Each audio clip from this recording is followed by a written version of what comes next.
UPSC CSC 2026 का आप लोगों ने फॉर्म भरा होगा और आप में से कुछ स्टूडेंट्स को एक मेल या मैसेज आया होगा। मेल या मैसेज ये है कि अगर आपने पिछले साल किसी और कैटेगरी से फॉर्म भरा है और इस बार आपने कैटेगरी चेंज की है, रिजर्वेशन क्लेम किया है, तो उसको ठीक करने के लिए आपको एक मौका दिया गया है।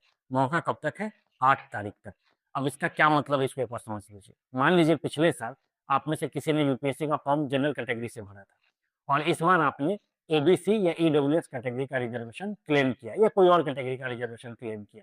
तो आपको क्या करना है? यूपीएससी आपसे पूछेगी कि पिछले साल तो आप जनरल कैटेगरी के थे, इस बार आप ऐसा क्लेम कर रहे हैं, तो क्या आप जेनुइनली क्लेम कर रहे हैं? तो बहुत संभव है कि बहुत सारे स्टूडेंट्स जेनुइनली ऐसा क्लेम कर रहे होंगे, ईमानदारी से ऐसा क्लेम कर रहे होंगे। कैसे?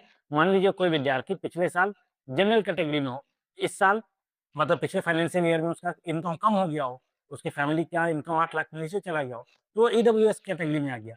उसी तरीके से कोई स्टूडेंट ओबीसी कैटेगरी का हो सकता है, लेकिन पिछले साल उसके पास हो सकता है कि सर्टिफिकेट ना बना हो ओबीसी का, इस बार उसने बनवा लिया हो। तो ऐसी बहुत सारी संभावनाएँ हैं कि आप पिछले साल तो जनरल कैटेगरी से फॉर्म भर रहे थे और इस बार बहुत ही ईमानदार तरीके से आपने रिजर्वेशन क्लेम किया है। तो अगर आपके कागज़ दुरुस्त हैं, मतलब आपके पास सर्टिफिकेट है और आपने ईमानदारी से अपना क्लेम को माँगा है, तो आपको चिंता करने की कोई ज़रूरत नहीं है। आपको सिंपली इस मेल को इग्नोर कर देना है। इसका मतलब यूपीएससी ने उस मेल में ही लिख रखा है कि अगर आप इग्नोर कर देंगे, आप कुछ रिप्लाई नहीं करेंगे या अपना कैटेगरी चेंज नहीं करेंगे, तो इसका मतलब ये होगा कि आपने ये जो कैटेगरी अभी आपने भरा है, वो आप क्लेम कर रहे हैं। यानी कि अगर आप जेन्युइन तरीके से रिजर्वेशन में अपने आप को देख रहे हैं, तो आपको कुछ भी करने की ज़रूरत नहीं है। परंतु मान लीजिए कि कोई विद्यार्थी है जिन्होंने पिछले साल जनरल कैटेगरी से फॉर्म भरा या पिछले साल या उससे पहले भी और इस बार उसने किसी कारण से गलत तरीके से फॉर्म भरा है, जैसे कि कोई ओबीसी कैटेगरी डाल दिया हो और वो ओबीसी से बिलोंग नहीं करते हो, या ईडब्ल्यूएस डाल दिया हो, या सीएसटी या फिजिकली हैंडीकैप कुछ भी डाला हो, तो आपको क्या करना है?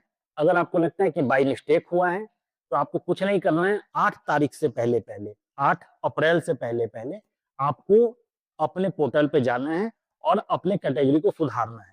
सुधारने में बस एक ही ऑप्शन है, अगर आपने कोई रिजर्वेशन क्लेम किया है और वो आपको लगता है गलती से हो गया है, तो आप सुधार के जनरल कर सकते हैं।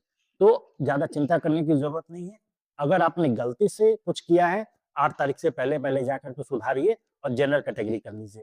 और अगर आपने ये समझा है कि आपको रिजर्वेशन मिलना चाहिए, इसका आपके पास सर्टिफिकेट है, पहले आपने जनरल से फॉर्म भरा था, तो चिंता करने की कोई ज़रूरत नहीं है। आप चुपचाप इस मेल को इग्नोर कर सकते हैं।